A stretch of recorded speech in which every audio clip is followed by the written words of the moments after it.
Scientists love to learn. Most of them have spent at least 25 years in education and academia, learning about the world and testing hypotheses to uncover brand new knowledge before they even started their industry career.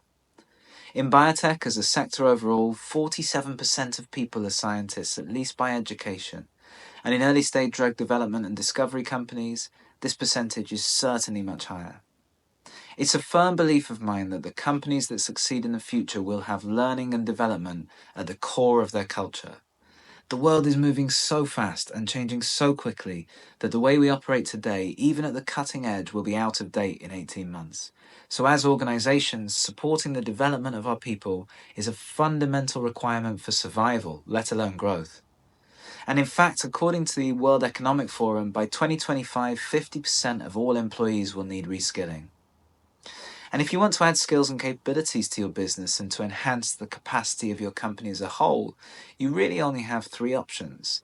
You can hire new people, you can bring in outside consultants at great expense and with the risk of losing the skills once you stop engaging them, or you can develop the people you employ. Because of all these factors, if you want to create a brilliant culture in your biotech company, then emphasizing learning and development is essential. And in fact, investing in employee development alone has been shown to enhance the productivity and retention levels of businesses in all sectors.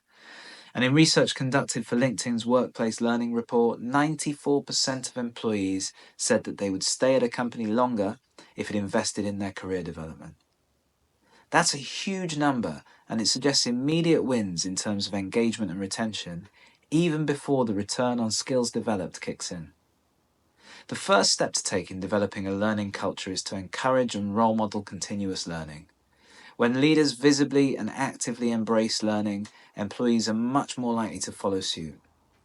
Personally, I make a conscious habit of reading at my desk, of talking to my team about the things I'm working on in my own development, and of attending training courses and conferences several times a year.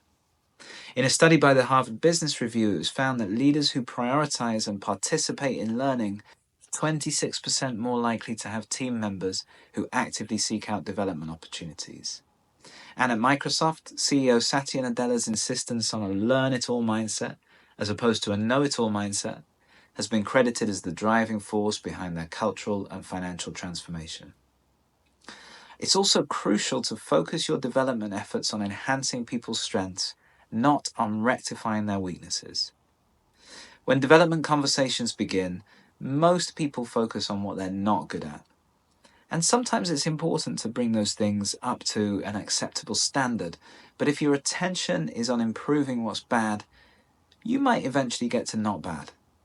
If instead you concentrate on what's already good, then you can make it outstanding. And success is more likely with a team who are extremely talented at specific things, rather than okay at everything. Some leadership teams we work with are concerned about their team spending time learning all the time and not enough time working. And this is often because the kind of development that they're used to is highly theoretical, involving courses, qualifications, and conferences. All of those tools have their place, but usually much more effective is making employee development practical and relevant to the job in hand.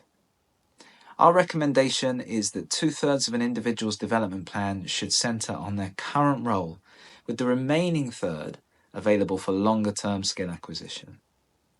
Within that development plan, the key questions to ask are, what will you do to develop that skill? And how will you know it's improved? What tangible impact will you see? The emphasis should be on action rather than theory, although some theory can be useful. Companies that also align learning with their business goals have been shown to be 46% more likely to be leaders in their industries, so this kind of practical application counts. But having said that, reserving some attention for long-term development is important because some skills just take a long time to acquire. If someone has aspirations to eventually take on a leadership role, for example, then starting work on their communication, planning, coaching, and relationship building years in advance will pay dividends when they step up. And it will also likely allow them to do so sooner, which increases the overall capacity of your organization. When working on your learning culture, keep in mind that people need permission and encouragement to carve out time for their own development. And this is partly driven by role modeling, as we've already talked about, but it also must be supported by allowing that time to be taken. And that if people are learning new things, they'll likely repeatedly fail before they become competent.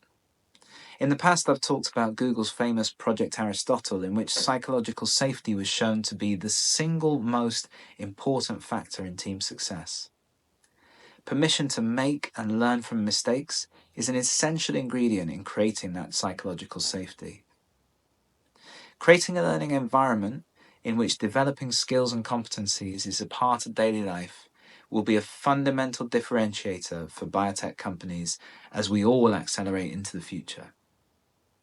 Harness your team's natural curiosity and you'll reap the rewards.